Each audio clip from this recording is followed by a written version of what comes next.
राम राम भगवान की कथा। प्राचीन काल में अयोध्या नगरी के राजा दशरथ के 4 पुत्र थे, राम, लक्ष्मण, भरत और शत्रुघ्न। भगवान राम विष्णु के अवतार माने जाते हैं और उनकी कथा हमें धर्म, कर्तव्य और मर्यादा का पालन करने की शिक्षा देती है। राम का जन्म और शिक्षा। राजा दशरथ की 3 रानियां थीं, कौशल्या, कैकेयी और सुमित्रा। कौशल्या के पुत्र श्री राम, कैकेयी के पुत्र भरत और सुमित्रा के पुत्र लक्ष्मण व शत्रुघ्न थे। श्रीराम सबसे बड़े और गुणवान थे।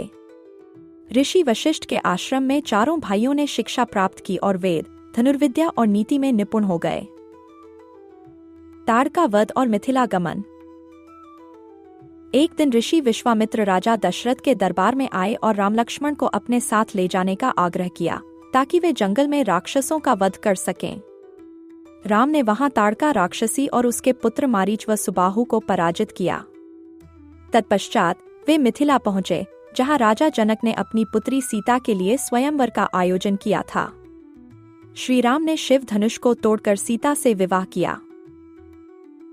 राज्याभिषेक और वनवास। अयोध्या लौटने के बाद राजा दशरथ ने श्री राम को राजगद्दी सौंपने का निश्चय किया, लेकिन कैकेयी की दासी मंथरा के बहकावे में आकर कैकेयी ने राजा दशरथ से 2 वरदान मांगे। पहला, भरत को राजगद्दी मिले और दूसरा, राम को 14 वर्षों का वनवास मिले। पिता की आज्ञा का पालन करते हुए श्री राम माता सीता और भ्राता लक्ष्मण के साथ वन को चले गए। वनवास और सीता हरण।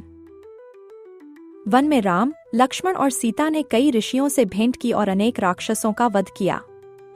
लंकेश रावण की बहन शूर्पणखा ने जब लक्ष्मण से विवाह करने की इच्छा जताई तो लक्ष्मण ने उसका अपमान कर दिया। क्रोधित होकर उसने अपने भाई रावण से बदला लेने को कहा। रावण ने मारीच की सहायता से छलपूर्वक सीता का हरण कर लिया और उन्हें लंका ले गया। हनुमान की लंका यात्रा। सीता को खोजने के लिए श्रीराम ने वानरराज सुग्रीव और हनुमान की सहायता ली। हनुमान ने विशाल समुद्र पार कर लंका पहुंचकर सीता से भेंट की। उन्होंने रावण को श्रीराम की शक्ति का संदेश दिया और लंका को जलाकर वापस लौट आए। राम रावण युद्ध और विजय। श्रीराम ने वानर सेना और लक्ष्मण के साथ लंका पर चढ़ाई की। समुद्र पार करने के लिए नलनील की सहायता से एक विशाल पुल बनाया गया। भीषण युद्ध हुआ, जिसमें मेघनाद, कुंभकर्ण और अंततः रावण का वध हुआ। श्रीराम ने सीता को मुक्त किया और 14 वर्षों का वनवास समाप्त कर वे अयोध्या लौट आए। रामराज्य की स्थापना। अयोध्या लौटने पर श्रीराम का भव्य राज्याभिषेक हुआ और उन्होंने धर्म, न्याय और मर्यादा का पालन करते हुए राम राज्य की स्थापना की। उनका राज्य प्रेम, सद्भावना और समृद्धि का प्रतीक बना। भगवान राम की कथा हमें सिखाती है कि धर्म और सत्य के मार्ग पर चलते हुए कितनी भी कठिनाइयां आएं, हमें धैर्य और साहस नहीं खोना चाहिए।